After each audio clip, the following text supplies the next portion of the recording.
ప్రతి ఉదయం దేవుని వాగ్దానం అనే కార్యక్రమానికి ప్రేమతో మిమ్మల్ని ఆహ్వానిస్తుంటున్నాను. ఈ ఉదయకాల సమయంలో దేవుడు మన కొరకు ఏర్పాటు చేసినటువంటి వాక్యభాగము ఇర్మియా గ్రంథము 1వ అధ్యాయము 19వ వచనాన్ని ధ్యానించుకుందాం. ఇర్మియా గ్రంథము 1వ అధ్యాయము 19వ వచనాన్ని ధ్యానించుకుందాం. వారు నీతో యుద్ధము చేతురు గాని నిన్ను విడిపించుటకు నేను నీకు తోడయున్నందున వారు నీపైన విజయము పొందజాలరు. ఇదే యెహోవా వాక్కు. క్రీస్తునందు ప్రియమైన దేవుని బిడ్డలారా, ఈ యొక్క చదవబడినటువంటి వాక్యభాగంలో మనం గమనించినట్లయితే పరిశుద్ధాత్మ దేవుడు ప్రవక్త అయినటువంటి ఇర్మియాతో తన ప్రజలైనటువంటి ఇశ్రాయేలును ఉద్దేశించి దేవుడు ఇర్మియాతో మాట్లాడుతున్నటువంటి మాటలు. ఈ యొక్క వాగ్దానము మనకును మన కుటుంబాలకును దేవుడు ఆశీర్వాదకరముగా మార్చునుగాక. మరి ఇర్మియా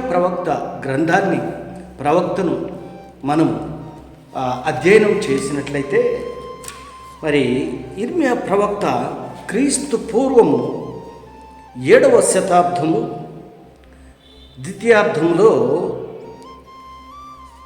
6వ శతాబ్దము ప్రథమార్థములో జీవించినటువంటి ప్రవక్తగా ఉంటున్నాడు.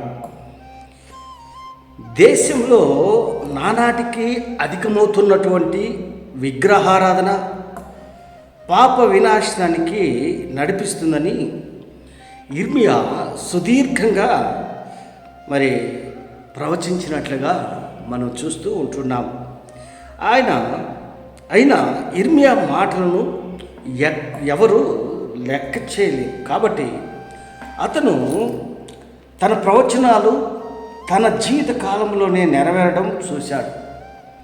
ఇర్మియా ప్రవచించాడు, పాపము ఎక్కువైపోతూ ఉంటున్నది, పాప వినాశానికి నడిపిస్తూ ఉంటుంది. కాబట్టి మరి దేవుని యొద్దకు మరలి రండి అని ప్రవచించాడు. అయినా కూడా ఇర్మియా మాటలను పెడచెవిని పెట్టారు. మరి ఆ యొక్క మాటలు అతను జీవించినటువంటి కాలంలోనే నెరవేరాలని చూశాడు. బబులోను రాజైనటువంటి నెబుకద్నెజరు యెరూషలేముపైకి దేవాలయంపైకి దాడి చేసి యూదా రాజును అతని ప్రజలను బబులోనుకు బందీలుగా పట్టుకుని పోయాడు. యూదా ప్రజలు శర నుండి తిరిగి వచ్చి దేశాన్ని పునరుద్ధరిస్తారని కూడా ఇర్మియా ప్రవచించాడు.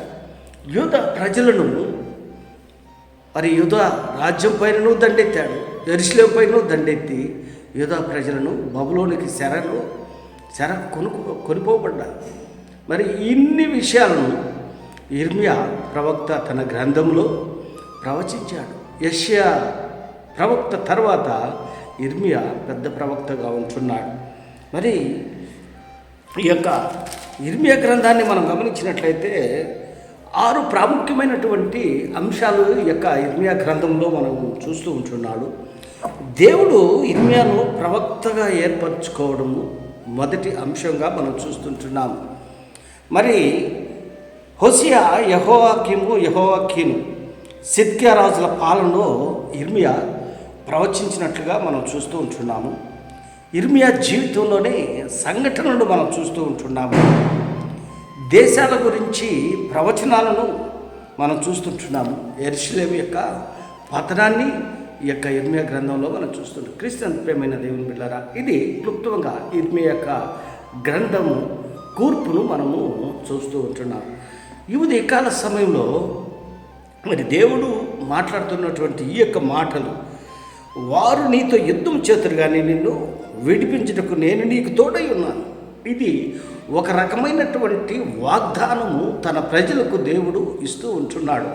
బబులోను చెరలో ఉన్నటువంటి తన ప్రజలకు మరి తోడుగా ఉంటున్నాడు. వారిని బబులోను చెర నుండి బయటికి రప్పిస్తూ ఉంటున్నాడు. క్రీస్తునందు ప్రియమైన దేవుని బిడ్డలారా, దేవుడు తోడుగా ఉంటే మనల్ని ఎవరు ఏమి చేయలేరు. ఎప్పుడైతే దేవుని యొక్క సహాయము మనకు ఉండదో మనము బలహీనమైపోతాము. బలవంతుడైనటువంటి దేవుడు సర్వశక్తి కలిగినటువంటి దేవుడు, సైన్యములకు అధిపతి అయినటువంటి దేవుడు మనకు తోడుగా ఉంటే మనకు ఏ కష్టము, ఏ బాధ, ఏ ఇబ్బంది జరగదు.